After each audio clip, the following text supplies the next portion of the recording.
WhiskyJason here, whiskey from the viewpoint of an American over here in Germany, often reviewing rare and exotic whiskeys.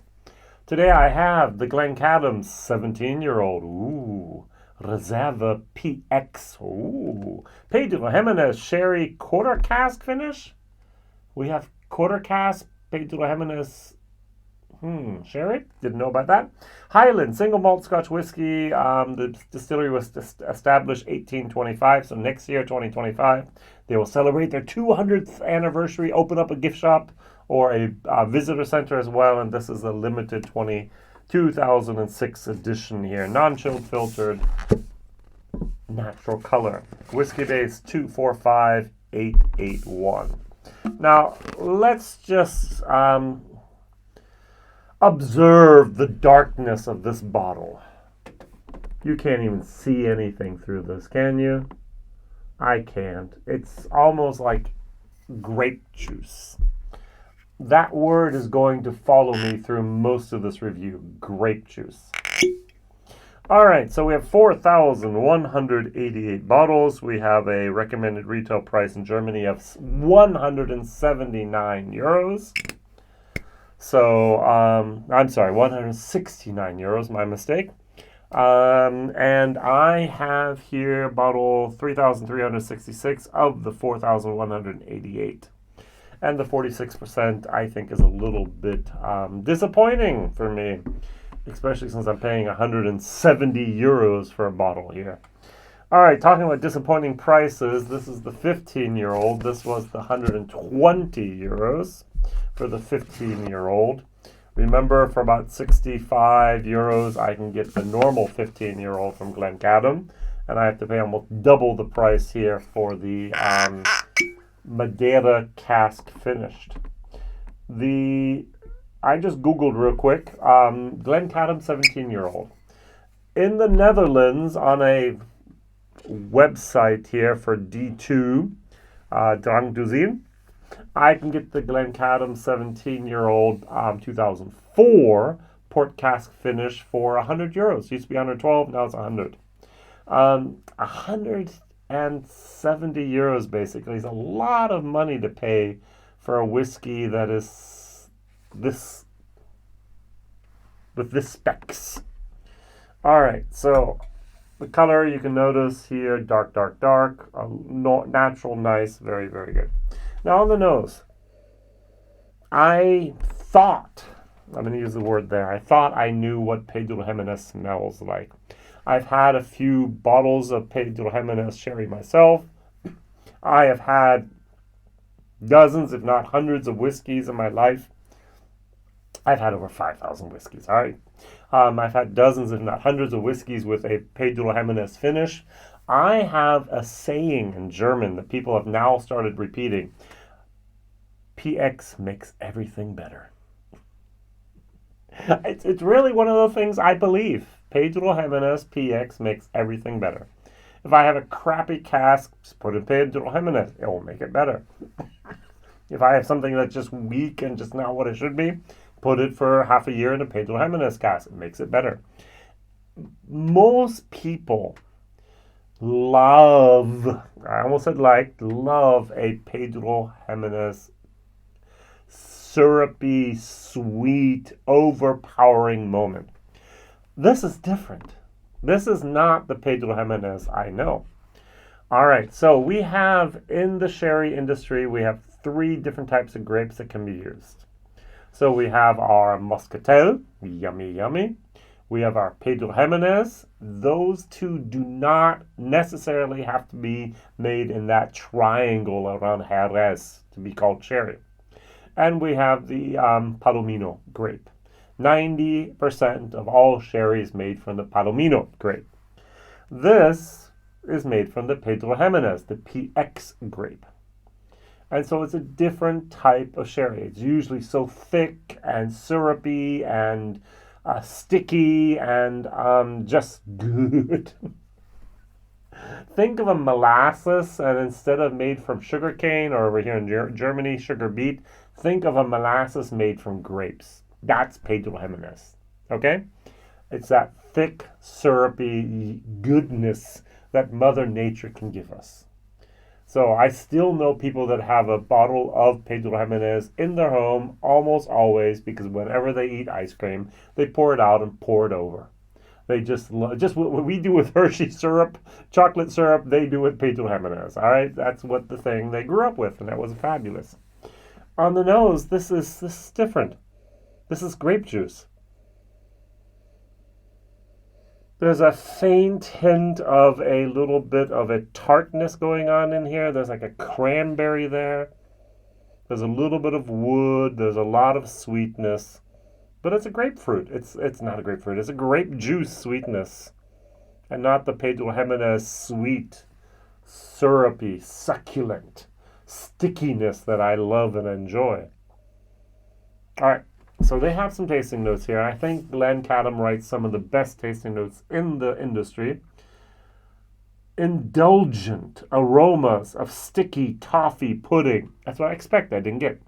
Black cherries, salted caramel, and maple syrup mingled with dark berry fruits and cocoa powder.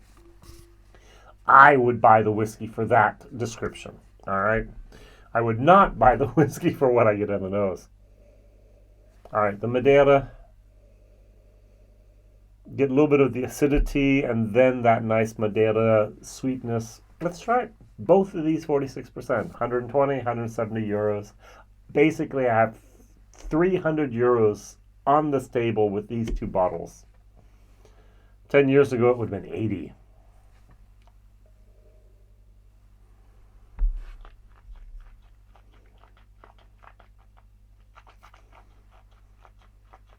Mm-hmm. Even on the taste, I'm not getting that, for me, typical Pedro Ximénez moment. It's a seasoned cask. Quarter casks are not, those are seasoned sherry casks. And the question is, what sherry did they use to season those casks with? Did they use the highest quality of Pedro Ximénez, or did they use a lower quality? And I, WhiskyJason, have the feeling that the quality was not the highest. Now, the amazingly interesting, surprising fact about both of these whiskeys is you try them, you swallow, you wait 10 seconds, and then you get a wonderful aftertaste. I would like that at the beginning of the palate, mid-palate, and actually the end before the finish is over. Both of these have a very, very, very nice finish. But the actual whiskey experience of itself is not overpowering, overwhelming, or even exciting. On the palate, I should have rich layers of black forest. I'm just going to call it cake. Black currant licorice, which I've never had. Have you had black currant licorice? Not me. Cappuccino, cream, caramel married with dates, prunes, and sweet spices.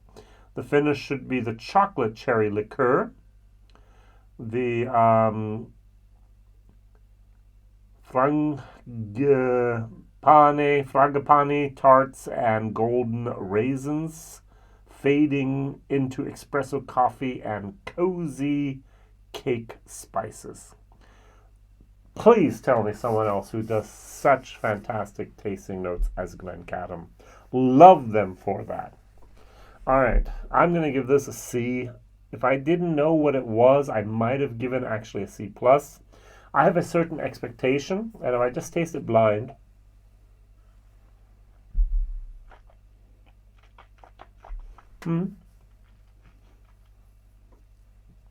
I'd go, that's a typical sherry cask finish. A little bit of syrup sherry that I'm used to today. Yeah, it's good.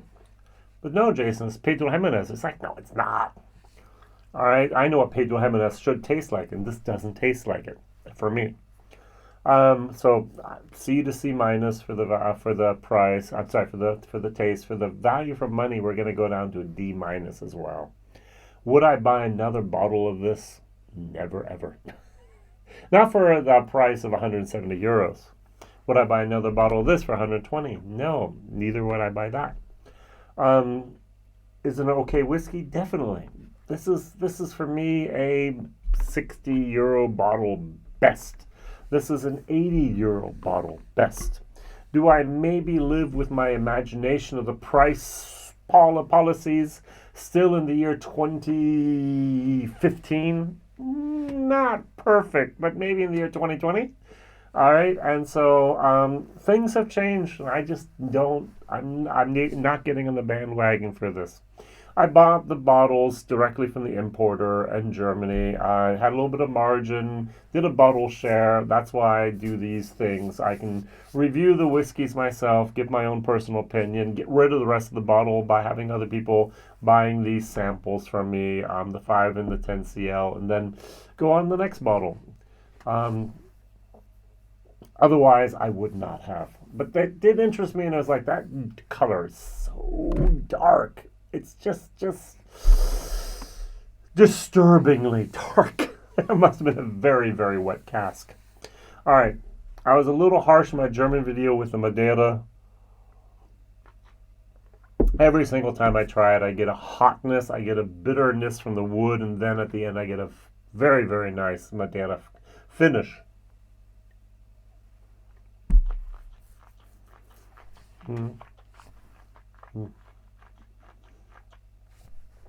Then you swallow, you wait 5 seconds. Oh, nice finish. All right, does Pedro Ximénez, does PX make everything better? Probably. Who knows what this was originally? Would I still recommend it? No, this is definitely a try before you buy. That's my personal opinion. All right, first question of the day for you is what other products do you know of Pedro Ximénez that you can recommend? The second question is what Glencadam products can you also recommend? 10-year-old. And third question of the day is why haven't you recommended this channel to someone else you know that loves whiskey? Rare and exotic whiskeys, things you might not ever see. Maybe that's the reason why you have not yet suggested it or recommended it to others. Thank you very much for watching, liking, subscribing, and telling others. Bye-bye. WhiskyJason here.